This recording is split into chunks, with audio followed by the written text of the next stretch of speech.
name's Stuart Scott, and welcome to the fourth virtual walking tour based on Bob Reed's Magical London, where we explore the history of magic in the streets of London. Today we will be taking the Great Scot Walk, a walk named not after me, but after Reginald Scot, who we will be hearing about shortly. This tour takes us from Elephant and Castle to Borough Market, up the Thames, across the river, to the Tower of London, and finally across the imposing Tower Bridge. We'll hear about wizards, spiritualists, Elizabethan conjurers, famous authors, magic and medicine, as well as about modern day magicians. Now, as ever, I'll be using photos, videos, maps, and Google Street View to take you around following Bob's guidebook notes. The walk is based on Bob's original 2005 tour, but it does have a few embellishments from me. Now, on Bob's tour, it started at Borough Tube Station, but we're going to see a few additional locations before that. So our tour is going to start right here at the Elephant and Castle. You can see where we are on the map. This location has been a major road junction in the capital since Roman times. In 1765, a coaching inn called the Elephant and Castle was established to offer a welcome retreat for coach traffic coming in and out of South London. But there's a reference in Shakespeare's Twelfth Night from around 1601, which says, "In the south suburbs, at the Elephant, is best to lodge." The first landlord may have chosen the name Elephant and Castle in homage to a group of medieval craftsmen who made swords and knives.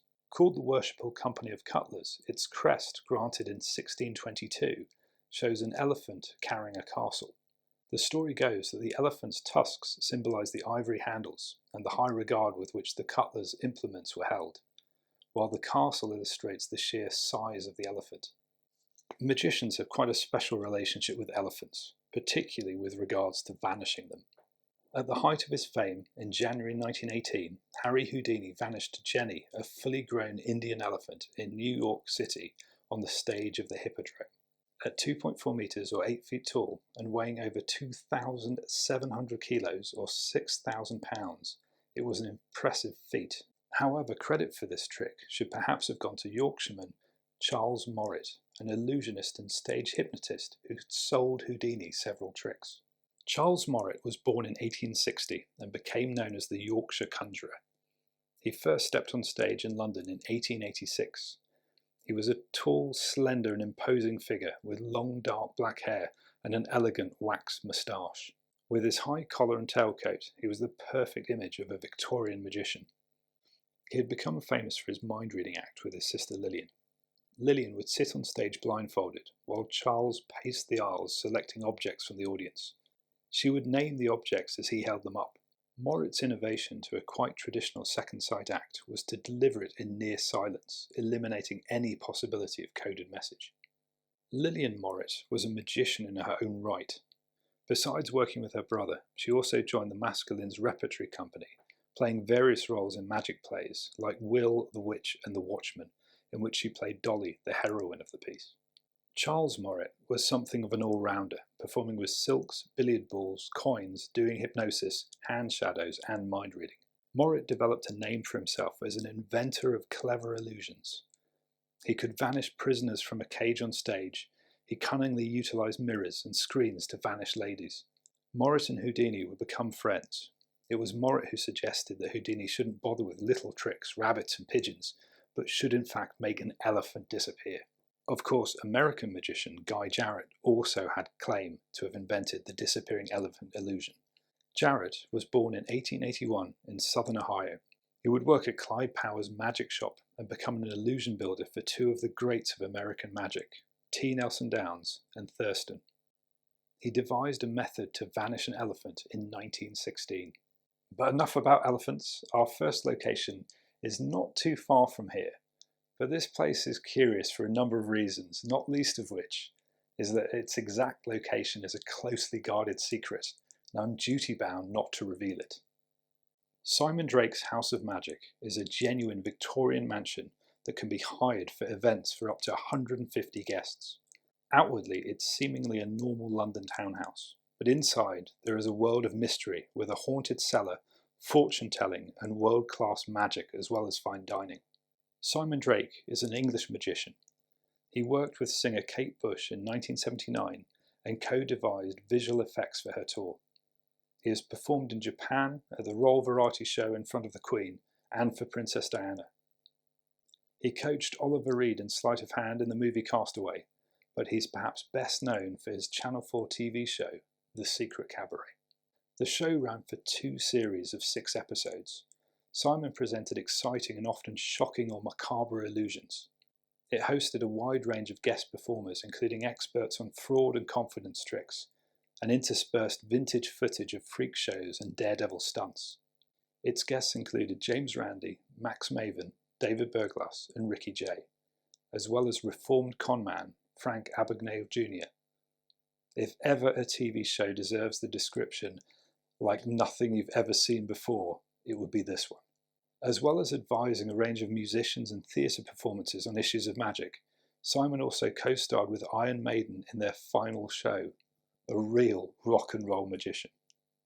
While we're here at Elephant Castle, it seems appropriate to mention the Cauldron at 7 Elephant Road, a bar which seems to take some inspiration from the world of Harry Potter.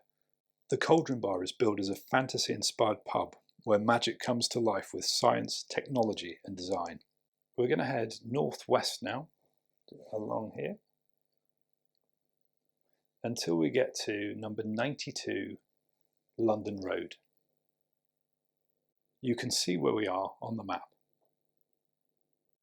Now, clearly there's not much to see here beyond some construction work, but this is where the South London Palace of Varieties stood. The South London Palace first opened in December 1860 as the South London Music Hall.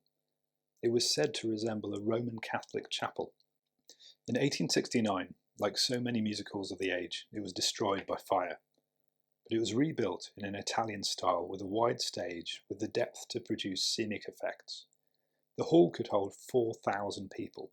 It was known for excellent spectacles, ballet, singers and comedians. One act that performed here was Culeen and Atrato. Culeen and Atrato were a circus act performing in the 1870s. The act involved trapeze work and acrobatics. They were billed as the daring gymnasts. Culeen was the adopted nom de cirque of Thomas McEwen. He was born in Manchester in 1844 of Irish extraction. During his career as an acrobat, he performed in Russia, France and Spain. His sister Betsy Eliza Culeen and his son Thomas Culeen were also performers. He would end up in the 1880s as a famous circus and theatre proprietor at the Gaiety Theatre in Burnley, Lancashire. He was a pioneer of the wooden circus building that would tour with traditional tented circuses. Atrato seems to be the stage name of William Smith. Smith was born around 1847. He was a circus and music hall performer and an expert bareback rider, and his son, John Smith, was apparently the youngest circus bareback rider in the world at the age of just 7. Smith had various partnerships over the years. He performed in Leeds in 1867 as Jarret and Atrato.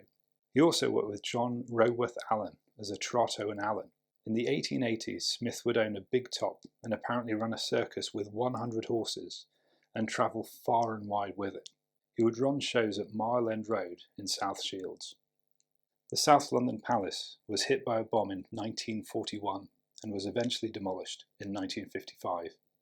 So from here we head back to Elephant and Castle roundabout, and then we're going to go on to Newton Causeway and just along here a little bit until we finally reach Southwark Playhouse. Here's our route on the map. The Southwark Playhouse is a studio theatre founded in 1993 with the aim of supporting the best emerging companies and practitioners, as well as being a resource for the local community. It was here in 2020 that lyricist and actor Michael Conley performed the musical play Fabulist Fox Sister. The play deals with the story of the Fox sisters who inadvertently started the spiritualist movement. It's incredible to think that one of the greatest religious movements of the 19th century began in the bedroom of 2 young girls. On the 31st of March, 1848, 14-year-old Maggie Fox and her 11-year-old sister Kate shared an odd phenomenon with their neighbour. Every night at bedtime, they would hear a series of raps on the walls and furniture, raps that seemed to manifest an otherworldly intelligence. The strange knocking sound could count and answer questions, enough to communicate that it was an injured spirit. 31st of March is often viewed as the beginning of the spiritualist movement. It might be worth noting that 31st of March is the day directly before the 1st of April, April Fool's Day. The sisters, along with their older sister Leo, were called upon to commune with other deceased spirits. A committee of supposed experts determined that the sisters' ability to contact the spirits was not a hoax. The success of the sisters spread, and before long they were doing professional tours spreading the word of the spirits. They could charge $1 per participant, packing in groups of 30 people at 10 a.m., 5 p.m. and 8 p.m. It was in 1888 that an exclusive interview with Maggie Fox was published in the New York World.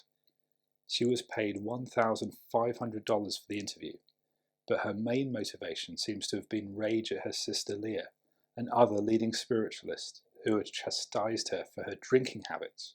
In the interview, she denounced spiritualism. She claimed that with her sister Kate they had concocted a grand deception. Initially, they used an apple tied to a piece of string to make a bumping noise on the floor. Then they graduated to clicking their toe joints to make rapping sounds. She would go on to describe other tricks of the medium trade, such as writing on slates with their teeth or feet. The press at the time called the interview a death blow for the spiritualist movement, but Maggie would recant her confession, and various spirits would apparently tell various spiritualists that the whole thing was not a fake after all, and the movement would retain the support of large numbers of believers, including Sir Arthur Conan Doyle, the inventor of arch-rationalist Sherlock Holmes. From here we head further up the road. It's a bit of a trek this time, so we're going to head northeastward, quite a bit along here. We're going to keep going and keep going, and eventually we get to Borough Underground Station. Now this is the original starting point of Bob's tour, and you can see where we've moved and where we are now on the map.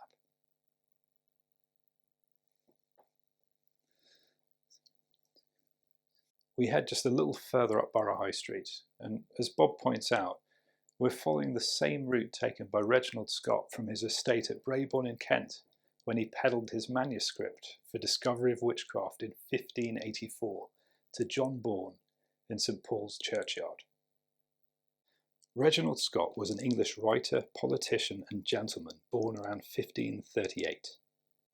At the age of 17, Scot entered Hart Hall, Oxford, but he left university without a degree. He seemed to have spent most of his time in his native county of Kent, and passed his time as an active country gentleman managing property near Brabourne. He was returned to Parliament in 1588 as the Member of Parliament for New Romney. In 1574 he published a book about hop farming, but his most famous work, The Discovery of Witchcraft, was published in 1584. It would become a classic text of the Renaissance era and is viewed by the magic community as one of the first English-language books to detail how tricks are performed. Scot aligned himself with Reformed Protestantism and echoed its scepticism towards superstition. While a believer in God, he rejected the idea that witches or devils had any real supernatural power. For his book, he consulted 212 Latin texts and the work of 23 English writers. He studied the superstitions of witchcraft in courts of law in country districts where the prosecution of witches was constant. He also looked at village life where the belief in witchcraft flourished. He set himself to prove that belief in witchcraft and magic was rejected alike by reason and religion, and that spiritualistic manifestations were either willful deceits or illusions due to mental illness. And all of this 264 years before the creation of spiritualism. The book itself contains descriptions and images of many magic tricks of the age, including details of how knots can be vanished from handkerchiefs, how knives could be passed through the nose, or how a man could appear to be decapitated.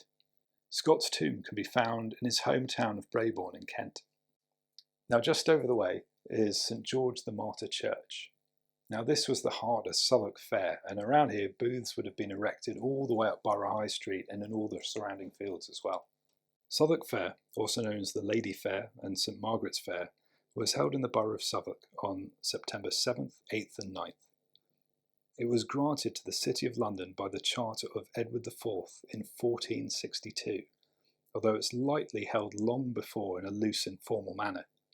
In the 17th and 18th centuries, the duration of the fair would be expanded to 2 weeks. For several centuries, it was one of London's largest and most important fairs. Originally, it was an open-air market where people could buy and sell food and hire labourers, but after the Industrial Revolution, it shifted to accommodate popular entertainment and amusements. One visitor described monkeys and apes dancing, high wire feats, and one act where a strong man used the hair on his head to lift a 40-pound or 181-kilogram iron cannon. The fair was a riot of stalls, strolling players, dancers, puppet shows, acrobats, theatrical shows, performing animals, and of course, magicians. William Hogarth's 1733 work, Southwark Fair, depicts many of these curious entertainments, including drummers, animals, and the magician, Isaac Fulks. Isaac Fulks was one of the magical luminaries of the 18th century. He was one of the most respected, accomplished, and successful magicians of the time. His performances were attended by noblemen and commoners alike. While little is known about his early life, he is thought to have been a Londoner. The earliest record of Fulks relates to 1720, when he had a booth at Bartholomew Fair, where from 2 to 8 each day he presented his surprising and incomparable dexterity of hand. He spent the winter and spring of 1723 at the French Theatre in the Haymarket, and in the summer appeared at the fairs. He amassed an impressive fortune performing magic, claiming in 1723 to have put £700 in the bank from his work at Southwark Fair and Bartholomew Fair. In today's money, that would be around £157,000. He even challenged any other conjurer of the age to do the same. By his death, he had an estate worth £10,000, which in today's money would be a staggering £2.4 million. He performed with cards, eggs, curious birds, mice, and money. He was known to lay an empty bag on the table before producing 100 eggs and showers of gold and silver, and then wildfowl. He would emphasize his performance was dexterity of hand, perhaps to avoid allegations of witchcraft, despite being around 100 years after Reginald Scot. In fact, the witchcraft acts of James I and Mary of Scotland were not repealed until 1736. Another famous performer of the era, known to have displayed his work at Southwark Fair, was Christopher Pinchbeck. Christopher Pinchbeck Sr. was likely born in 1670 in Clerkenwell. He was a clock and musical automaton maker. He created a famous astronomical musical clock and made musical automata like singing birds and barrel organs for churches. He also developed a copper-zinc alloy that took his name, Pinchbeck, becoming a synonym for cheap and tawdry. He would exhibit his automata at fairs, which is likely how he met Fulks. Now, just up the road from the St George the Martyr Church is the Southwark Local History Library. Now, before being a library, this used to be the commodious room in the Distillers, a venue where Isaac Fulks himself is known to have performed. Bob, our guide, notes that the library has a wonderful collection of posters and handbills of Astley's Amphitheatre and the South London Palace, where we visited earlier. You may also notice that the library is named after John Harvard, who lived in this area before he went to America in 1634 and helped to found Harvard University with its famous theatre collection. The author Charles Dickens, an amateur magician himself, set a scene in Little Dorrit here in the vicinity of the Church of St George the Martyr. Charles Dickens, born in 1812, came to know the church in 1824 at the time when his father, John Dickens, was incarcerated for debt in Marshalsea Prison next door. Dickens was just 12 at the time, and the experience would have heavily influenced him in his writing. Just one wall of that prison now remains, and that's alongside the library. We can actually go down here on the alleyway and you can actually see the wall there. But we're going to turn around and we're going to go a little bit further up Borough High Street. And eventually we come to Mermaid Court. Now, many of the side streets here have quaint names like Mermaid Court, King's Head Yard, White Hart Yard, George's Inn Yard, and these are all the old entrances to taverns, which were the embarkation points for stagecoaches to the south coast. They lead to an area known as the Bowling Green, which was taken over during Southwark Fair by theatrical booths and tents. Now it's completely built over, but some of the names still remain. The diarist Samuel Pepys described Southwark Fair as being very dirty. He watched a puppet show of Whittington and watched the rope dancer Jacob Hall perform. Jacob Hall was a popular performer in the 1660s. His act included dancing and vaulting on ropes with a variety of feats of activity and agility, including somersaults, flying over 30 rapiers and over several men's heads, and also flying through several hoops. Samuel Pepys saw him perform his act, and afterwards in the local tavern, Pepys asked if Hall had ever fallen off his rope. Hall said he'd fallen often, but never broken a limb. Hall would go on to build a booth in Charing Cross, only to be sent to prison for continuing its erection after the authorities ordered its demolition. But he was able to leverage his influence with the King's mistress to complete the booth. His image appeared on the front of News from Bartholomew Fair, one of London's other big fairs. The image shows Hall walking a tightrope with a balancing rod.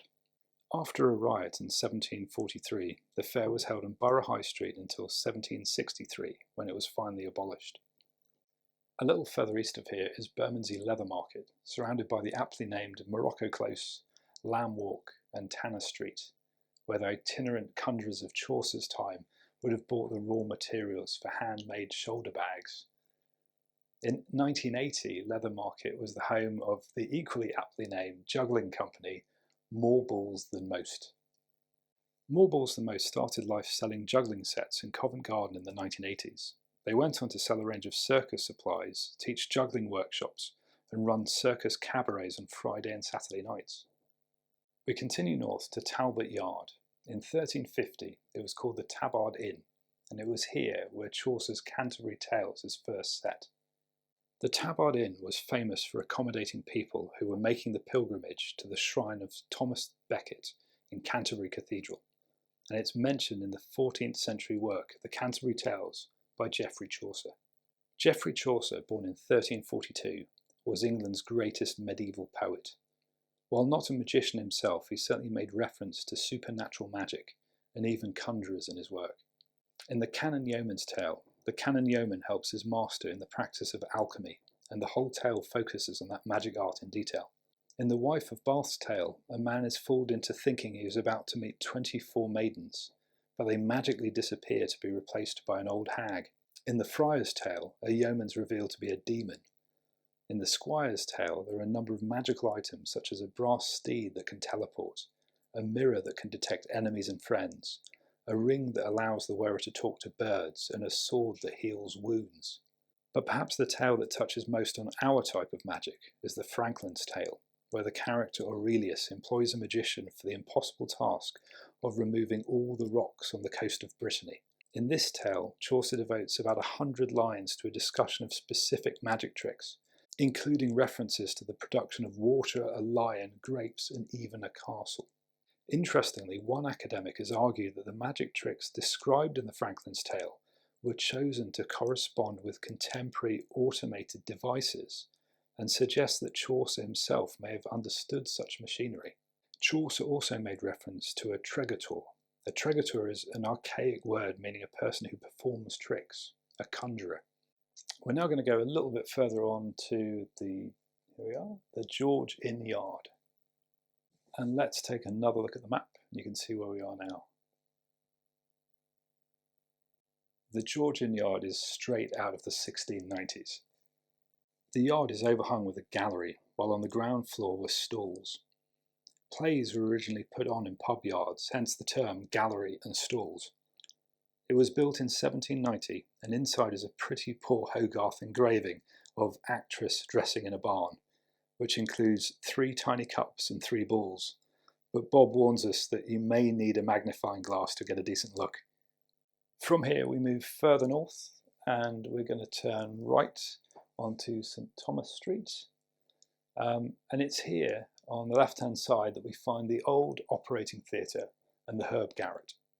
The old operating theatre is housed in the attic of an early 18th century church to maximise the light, and it provided an ideal, albeit small, venue for demonstrating surgical skills in the early 1800s.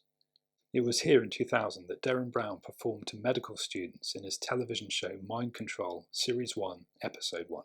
Derren used suggestion to create a sense of toothache in the students, and then proceeded to remove their sense of pain, going as far as to insert a needle through one student's hand. The herb garret was a location to grow medicinal herbs. The world of herbology and magic literally share the same roots. Witches, druids and shamans extolled the magical curative powers of strange herbs, and over the years some of these claims proved to have merit, a reminder that much of science has its roots in magic. Guy's Hospital also has a rather peculiar link to the world of sword swallowing. Apparently the hospital contains a plaque dedicated to one Alexander Joseph Doroff. Born in 1881 in St. Petersburg, Russia, into the well-known Doroff circus family, Alexander Doroff became an animal trainer, but would also train as a sword swallower. Following the Bolshevik Revolution, he moved to the UK. On one occasion, he was said to have cut himself by accident while sword swallowing. He tied cotton wool dipped in iodine to the point of his sword, then swallowed it, withdrawing it when he judged that the wound had been sufficiently disinfected. At the age of 62, he came out of retirement to take part in this scene from the 1943 movie The Man in Grey. Now I've found the scene, but we can only make out the back of the sword swallower, unfortunately. Doroff is commemorated at Guy's Hospital because he offered very specialist services. He was able to swallow things without any gag reflex, and this was used to help develop the stomach pump. Presumably swallowing rubber tubes rather than swords. Doroff is hailed as a great showman and the last of the sword swallowers. Rather less glamorously, he settled in Peckham and went on to run Doroff's Carpet Warehouse on Rushley Green in Catford. He died in 1949 and is buried at Camberwell Old Cemetery. Guy's Hospital also has a more modern connection with the world of magic. The Breathe Magic Intensive Therapy Foundation program teaches young people with the condition of hemiplegia basic magic skills as part of an effective therapy. Hemiplegia is a weakness or paralysis affecting one side of the body caused by an injury to the brain. As part of the program, magicians working alongside occupational therapists help to train these young people in magic skills. The tricks they learn are designed to develop hand and arm function, cognitive abilities, self-confidence, and independence. The research shows that participants show significant improvement in two-handed motor skills and improvements in psychological well-being and parent-child relationships. The team of magicians who support this work include Magic Circle members David Owen QC, Richard McDougall, Dr. Will Houston, Laura London, Christopher Howell, and Edward Hilson. But one circle member deserves special mention. In 2020, Josh Parsons became the first person with hemiplegia to join the Magic Circle. Having started his magic career as a participant at Breathe and then as a mentor to younger participants, Josh was able to develop his skills as a magician and performed a cups and balls routine to the membership at the Magic Circle headquarters. If you'd like to donate to the charity, the details are right here on the screen. I'll leave them up for a little bit. But for the time being, we are going to head in this direction. We're going to the Shard. And yeah, you can see behind me the Shard. Now, the Shard stands at 309.5 metres tall. That's 1,016 feet. It's the tallest building in the United Kingdom. And it was here, right at the very, very top, that magician Dynamo performed one of his most famous and perhaps one of his most dangerous stunts. In 2014, Dynamo stood on top of the Shard and levitated himself, causing crowds to gather and take photos. From the Shard, we head down London Bridge Street and then back onto Borough High Street. Now it's here we can find a small plaque on the wall. As you can see, this was the site of St Thomas' Hospital. It was also the location where the first English language Bible was produced. The connection between the Bible and magic is perhaps a subject for scholarly debate. Certainly some of Jesus' miracles described in the Bible have been emulated by magicians though. While raising people from the dead, curing leprosy and casting out unclean spirits may not work so well in a stage act, magicians have been known to perform versions of Jesus' miracles. In John 2, verse 1, Jesus changed water into wine. This has become a staple effect for the stage magician. Indeed, David Avant went a step further, being able to produce any drink called for. Whilst in Matthew 21, Jesus caused a fig tree to wither, magicians have been known to make trees grow from seeds in the flash of an eye. In Matthew 20, Jesus opened the eyes of 2 blind men. Derren Brown performed a variation of this, making the blind, or at least the visually impaired, see in his show Miracles in 2016. In John 6, Jesus walked on water. Very close by at the Thames, Dynamo performed a version of this effect. But perhaps the magicians who really focused on Jesus' miracles are Barry and Stuart. Barry Jones and Stuart MacLeod are a duo of Scottish BAFTA-nominated magicians and comedians. They are known for their comically dark style. They met in Aberdeen in 1994 and started making videos of themselves performing magic. This would lead to their first TV series, Magic. They went on to host Dirty Tricks and When Magic Tricks Go Wrong. They were awarded the Best Comedy Illusionist Award at the World Magic Awards in 2009. But it was in 2006 that the pair created 2 one-hour specials for Channel 4. These were The Magic of Jesus and Tricks from the Bible. In The Magic of Jesus, they walked on water, turned water into wine, caused a blind person to temporarily see, appeared to raise a deceased person, caused a virgin to apparently become pregnant, and miraculously fed 5,000 people. In Tricks from the Bible, they turned staffs into snakes, produced plagues, exorcised a demon, robbed a man of his strength, and pulled a coin from the mouth of a fish in the Red Sea. We now head on to Southwark Street, and the impressive building behind me right here is the Hop Exchange. The Hop Exchange was opened in 1867 and was a centre for hop trading and the brewing industry. Hops were introduced to England from the Netherlands and are still used in brewing. The hops here would have come from hop gardens in Kent. This is of interest to us because Reginald Scott's earlier book was a perfect platform of a hop garden and was a definitive guide to hop cultivation. Now we head onto Borough Market. Now this is one of the largest and oldest food markets in London. In fact, there's been a market on this site since at least the 12th century, with some people claiming that there had been a market at the end of London Bridge since 1014, and then it moved south of St Margaret's Church. Its prominence rose in the 19th century due to its strategic position on the riverside wharfs of London. Derren Brown performed an elaborate demonstration of apparent psychic reading in his TV show Mind Control, Series 1, Episode 3, when he asked someone to hide an object anywhere in this market. Derren was then apparently able to find the object just by reading the person's body language. We're now going to walk along Stony Street, past Viniopolis on the left, and at the end of the street, we're going to turn right, and eventually we get to a ship. Now the side streets here are a little bit small, but you can see our route on the map. The ship behind me is a superb replica of Sir Francis Drake's The Golden Hind. Sir Francis Drake was born around 1540 and is best known for his circumnavigation of the world in a single expedition from 1577 to 1580. He was awarded a knighthood by Queen Elizabeth I, which he received on the Golden Hind. While Drake is not known to have been a magician, many of his enemies were convinced he was a practitioner of witchcraft.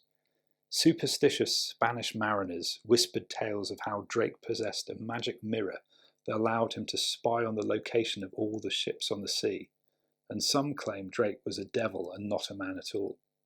We'll hear more about Elizabethan magic shortly, but now we're going to turn around and we're going to head along here until we get to a museum. This is the Clink Museum, a prison museum. Now it's named after the prison Clink, but the term, the Clink, has become a kind of byword for prison. The Clink prison dates back to 1144, making it one of England's oldest and most notorious prisons.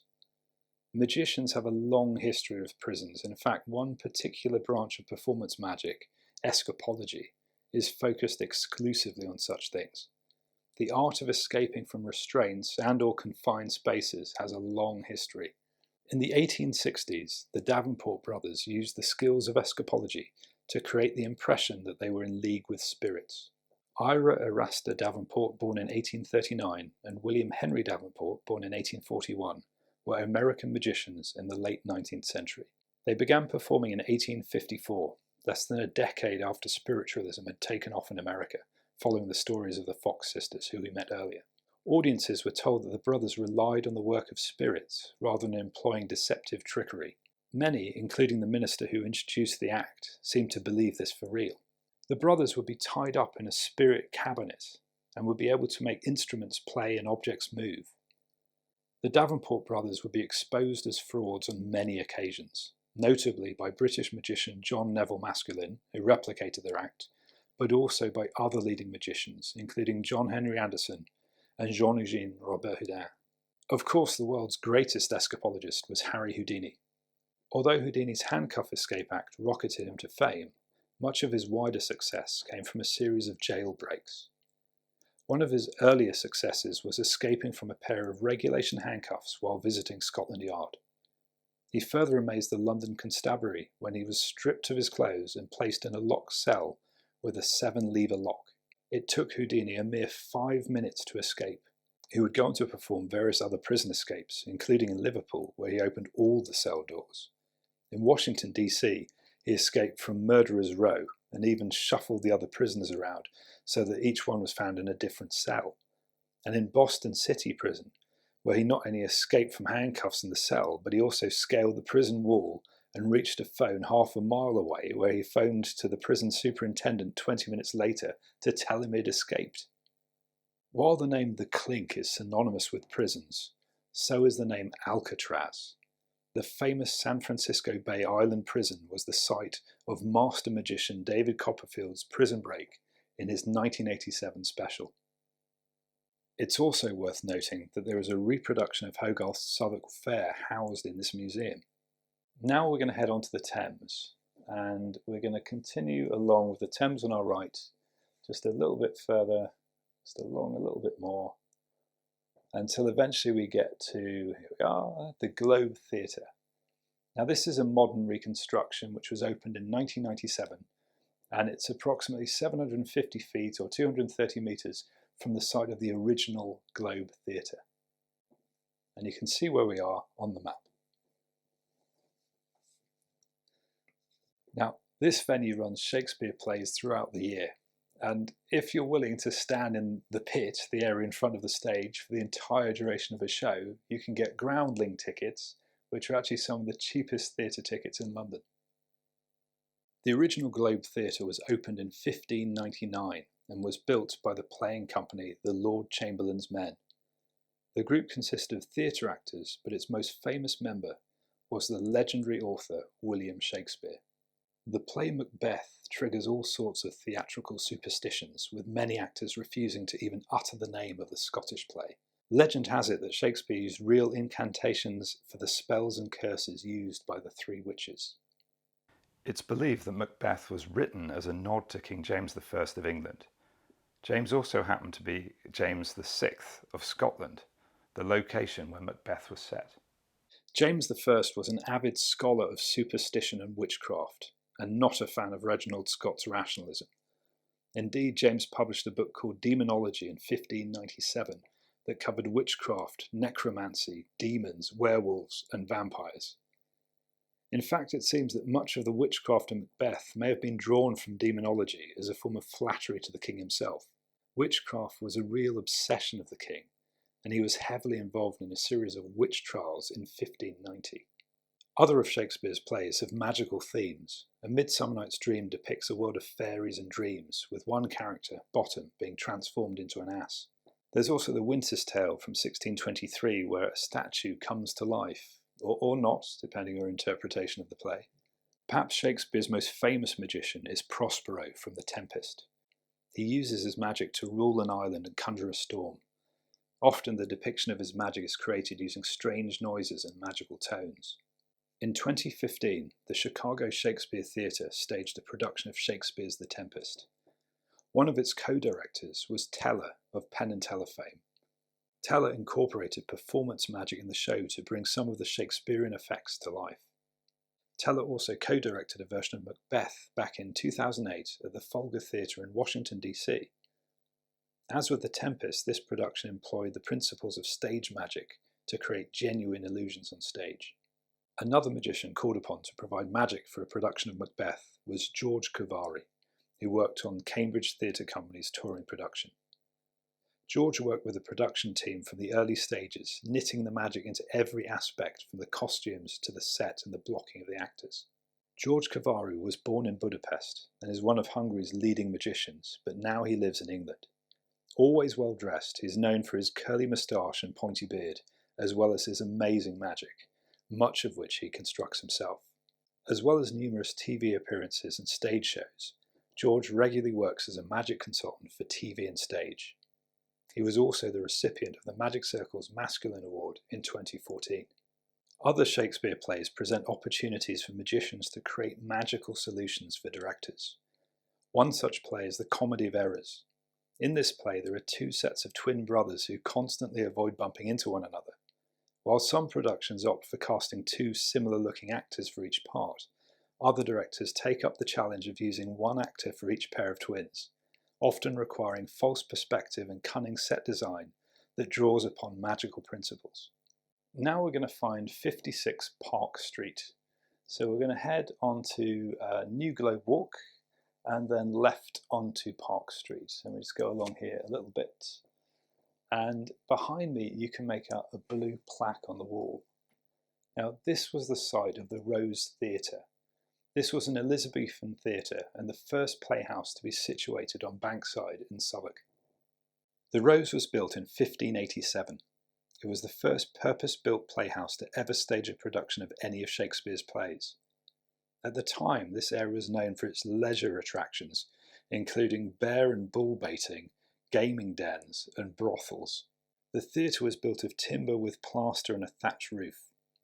It was a 14-sided polygon of about 22 metres or 72 feet in diameter.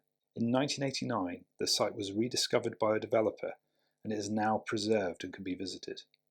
Queen Elizabeth I, who reigned from 1558 to 1603, was a fan of theatre and, so it seems, bear baiting. She also had an interest in magic. One of her most trusted advisors was John Dee. As we've heard earlier, there was a time when the line between science and magic was so blurred that the two seemed to be one. John Dee seems to epitomise this contradiction. John Dee was born in 1527. He was a mathematician, astrologer, alchemist, occultist, spy, and according to some, a magician. He had one of the largest libraries in England, and as a political advisor to Elizabeth I, he advocated the founding of English colonies in the New World, which he called the British Empire. From an early age, he was regarded as an academic genius destined for greatness. He had an insatiable desire for knowledge. He mastered Latin, Greek, and Hebrew, and became adept at astronomy, navigation, cartography, mathematics, and medicine. Dee's work straddled the realm between science and magic. At this time, the church made little distinction between the two. On one hand, he would lecture on mathematics and was a leading expert in navigation, but he also immersed himself in sorcery, astrology, and the supernatural, including divination and angel summoning. He was satisfied with nothing short of understanding how the whole universe worked. While at Trinity College, Cambridge, he produced clever stage effects for a theatre production which earned him a reputation as a magician. In later life, he would turn to the supernatural as a means to acquire knowledge and would explore the idea of crystal gazing and communing with angels. Some have argued that Dee was the model for Shakespeare's Prospero. Dee's pursuit for knowledge was quite extraordinary and triggered travels around Europe and some very peculiar explorations into the occult. Ultimately, he would die in poverty, having lost his royal support. We're now going to head back the way we came, turn right, and then we're back on the river. We're going to continue along the river a little bit until we get to right here, the Millennium Bridge. Now, to Londoners, this is still known as the Wibbly Wobbly Bridge, because when it was first opened, it had no stabilisers and would wobble around in the wind. Derren Brown famously performed a suggestion trick right here on the bridge for one of his early TV shows. At the south end of the bridge, you can often find street performers, including singers, musicians, bubble makers, and occasionally, if you're lucky, street magicians.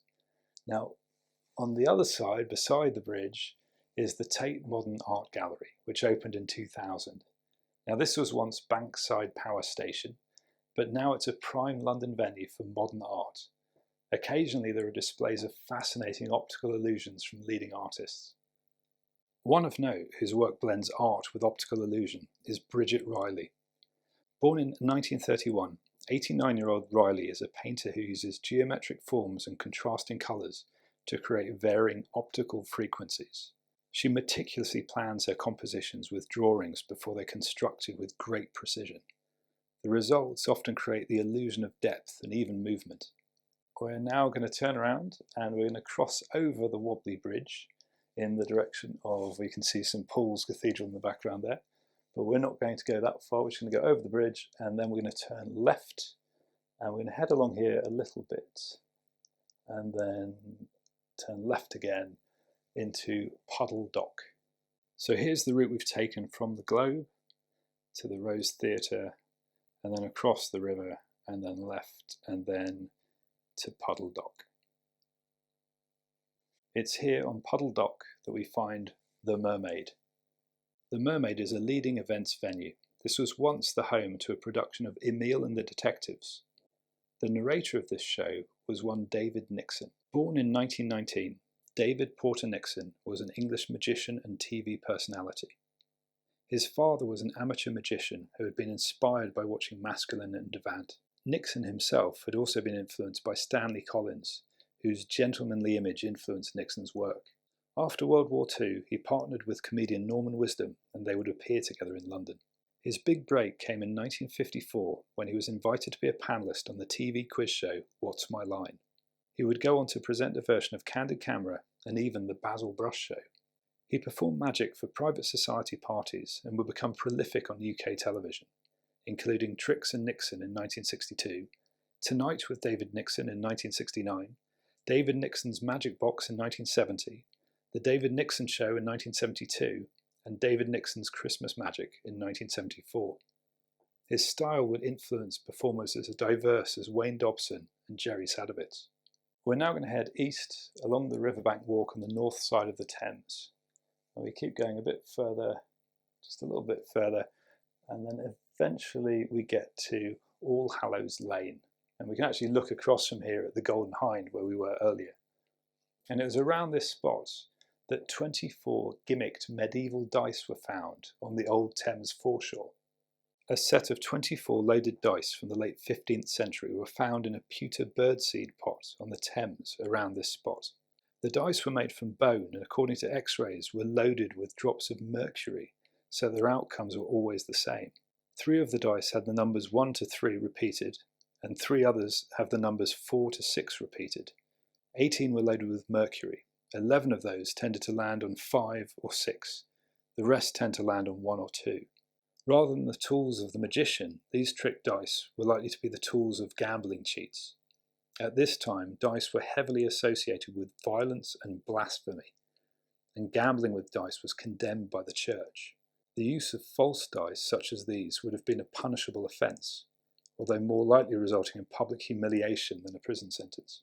So we keep walking, and we're going to eventually reach the Billingsgate Fish Market. There we are. Now, this striking building was once a famous fish market running until 1982. The Grand Hall now holds a variety of events, including, if you're lucky, the occasional magic show. One modern act that's performed here and honours the traditions of the old music hall are the amazing Norville and Josephine. The double act combines Norville's beautiful stage magic with Josephine's circus acrobatics and singing. While Norville and Josephine look like the predictable old-fashioned couple, their act is unexpected and stylish. Norville is played by Magic Circle magician Christopher Howell, who we met earlier as part of the Breathe Magic team. Originally from America, Christopher is a multidisciplinary performer who has worked around the world. He is a classically trained singer and has trained with magic legends Jeff McBride and Eugene Berger. Josephine is played by Desiree Kongerud, who hails from Norway. She studied dance at the London Contemporary Dance School and has had a successful career as a circus performer touring Europe, Asia and the US. She also works on choreography for dance, circus and theatre. We now move just a little way up the road to Customs House. According to Bob, our guide, it was here at Customs House in 1938 that Herr Ribbentrop, the foreign minister of Nazi Germany, entertained the management of HM Customs and Excise with an impromptu version of the cups and balls using coffee cups and sugar cubes. Now, with the help of magician and magic historian Ian Keeble, I did a little bit more digging on Herr Ribbentrop. It seemed odd to us that this prominent Nazi might have been a magician, and yet there seems to be no further record of this. We're pretty sure that Bob's reference comes from a correspondence in 1940 to the editor of the Magic Circular, the magazine of the Magic Circle, from one Ernest Castro. This is what it says. Our members may be amused to know that during Herr von Ribbentrop's period in England, he was the guest at the Port of London Authority at lunch. The meal was enlivened, despite a marked indifference to the subject of the authority's work, by an accomplished display of cups and balls, with bread pellets and goblets. One cannot resist observing that it is no small pity that conjuring could not be Herr von Ribbentrop's only passion. Now, there's some ambiguity in the language here, so while Ribbentrop may well have enjoyed the magic, it's unclear if he was in fact the performer. Now from here, Customs House, we're going to move along a little bit further until we get to Tower Hill and the Tower of London. And here you can see where we are on the map.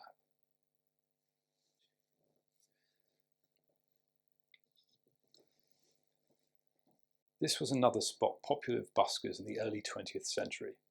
On the northern edge was Little Tower Hill and Poston Row, where Henry Dean sold books and magic props in 1720. The Tower of London looks pretty formidable and has witnessed a few non-tricked decapitations in its time. Henry Dean was the author of The Whole Art of Legerdemain, or Hocus Pocus Imperfection, a best-selling 18th century magic book. It provided a detailed guide on how to conduct various tricks, including how to make a cat draw a fellow through a pond of water, which amounts to some kind of fake tug of war, where a cat apparently pulls the man across the lake. It also has how to cause the beer you drink to be wrung out of the handle of a knife. But much of the book is taken from Reginald Scot, A Discovery of Witchcraft, and another book called Hocus Pocus Jr. It included 104 items in its table of contents, including the egg bag trick, often used by Isaac Fawkes, who we met back in Southwark Fair. It also mentions the trouble wit, a special folding sheet of paper, and it talks about how to decapitate a man, something quite appropriate for this location at Tower Hill. At Tower Green, a space within the Tower of London grounds, 2 English Queen's Consort and several other British nobles were beheaded. These included William Hastings, Anne Boleyn, Catherine Howard, and Lady Jane Grey. It was thought more dignified for such nobles to be executed in private, away from the prying eyes of the public. Of course, magicians have spent much time coming up with very clever ways to apparently decapitate people without actually resulting in their death. Simon Drake, who we met at the beginning of this tour, created a very disturbing and realistic version of the illusion. And David Nixon, who we met at the Mermaid, inadvertently decapitated his assistant in a rehearsal. Thankfully, though, his assistant was a ventriloquist dummy, Lord Charles. According to Paul Daniels, who was watching live, Nixon put the head of Lord Charles into a guillotine, and the voice of the doll was saying, "Oh, I do hope you know what you're doing." Unfortunately, David Nixon forgot to operate the latch on the guillotine, and the blade came whooshing down. The head of the dummy dropped off. Ray Allen, the ventriloquist, was looking aghast as everyone else was, but a voice came out of the box. "You hucking idiot, you cut me hucking head off." Henry VIII, who ordered many of the executions here, was said to have been entertained by the conjurer Brandon. Brandon, who was active between 1524 and 1536, was Henry VIII's principal juggler. In fact, he's the first British performer of whom any precise records exist. Shrewsbury Corporation accounts for 1521 and 1535 note payments to Brandon the King's Juggler, and accounts for Thetford Priory have an entry for Brandon and Smith, Jugglers of the King. In fact, one of Brandon's feats was recorded by Reginald Scot in The Discovery of Witchcraft. In the King's presence, Brandon painted a dove on a wall and pointed out a pigeon sitting on top of a house, repeatedly stabbing the picture with a knife while uttering magic spells until suddenly the pigeon dropped dead. Considering his audience of Henry VIII, the man who executed so many people, I imagine this may have gone down quite well. But Brandon was eventually forbidden from performing this feat again, because the fear was he might employ his dark arts in some other form of murder. As well as the Tudor kings, the Stuarts also had their magicians. During the reign of King James I, the author of demonology from 1603 to 1625, one William Vincent was thought to have performed as the king's most excellent hocus pocus. He was a juggler and sleight of hand artist. His repertoire included the cups and balls and the restored tape trick. Vincent began his career in 1619 after receiving a license to exercise the art of legerdemain in any town within the realm of England and Ireland. Vincent is thought to be the author of the famous book Hocus Pocus Junior, published in 1634. This is a classic of magic, as it's the first illustrated English-language book devoted solely to conjuring.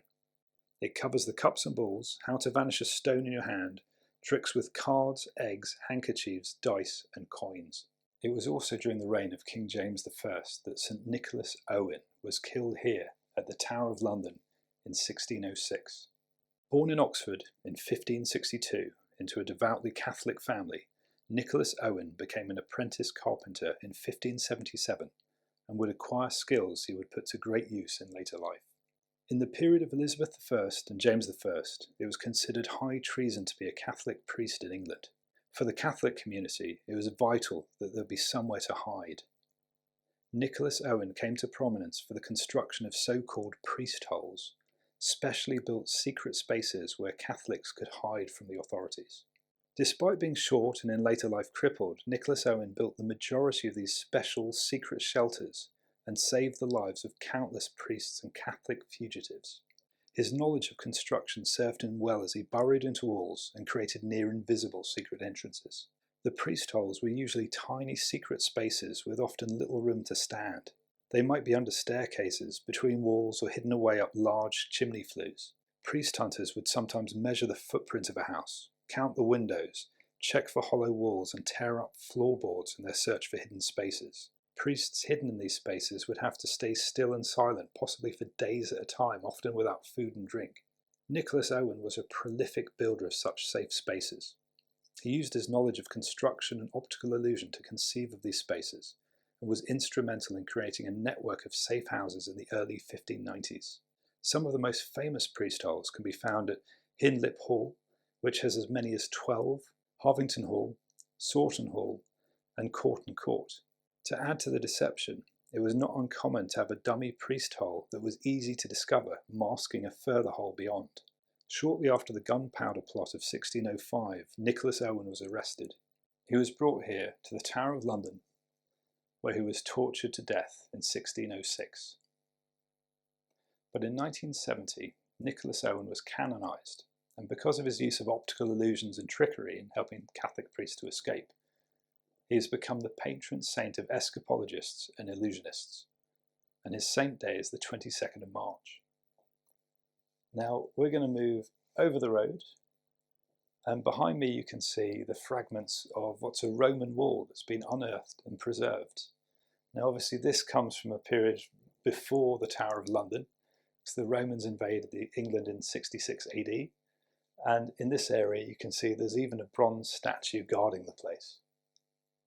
This is thought to be the Roman Emperor Trajan, but in keeping with the history of decapitation here, it seems fitting that the statue's head doesn't match the body. While the cups and balls may have been presented as something of a novelty by Hocus Pocus in 1634, it's actually a trick that even the Romans would have been acquainted with. Roman conjurers performed a citabula et coculi, a version of the cups and balls where a vinegar cup and balls were used. The Greek Alciphron, who was around between 170 AD and 350 AD, described the cups and balls routine that used 3 little dishes and some small white round pebbles. The pebbles would appear and disappear under the dishes, be swallowed by the performer, pulled from his nose and ear, and finally vanish completely. We now head east to East Smithfield, and we're going to turn left into Dock Street, and then right into Cable Street. And we're now right next to Wilton's Music Hall. And you can see where we are on the map. Although opened in 1859, this building, also known as Frederick's Royal Palace of Varieties, dates back to the 1690s. It's the oldest surviving example of a music hall, and it has the most delightful interior.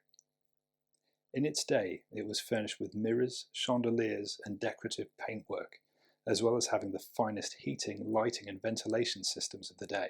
As well as playing excerpts from operas, the venue also presented ballet and circus. Since 1859, it served as a music hall, a Methodist mission, and today it's still used for theatre and music shows.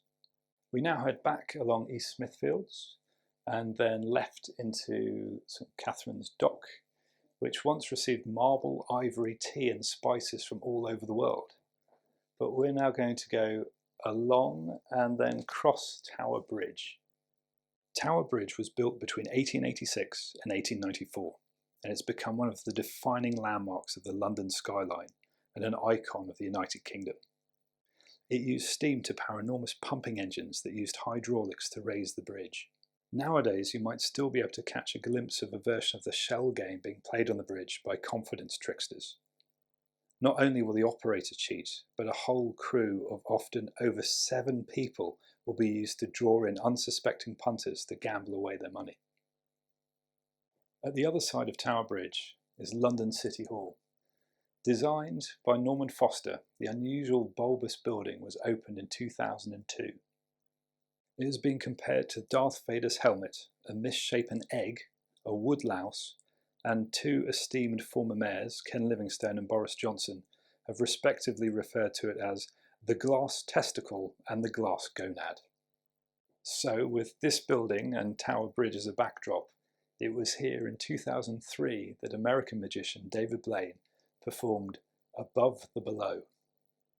On the 5th of September 2003, he began an endurance stunt in which he was sealed inside a transparent case and suspended 9 meters or 30 feet in the air.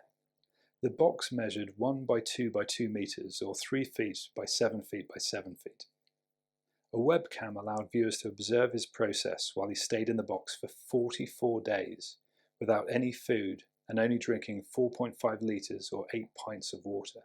The feat captured the public's attention with over 1,600 news articles, but also some public ire, with spectators throwing food at the box, paint-filled balloons, and hitting golf balls at it.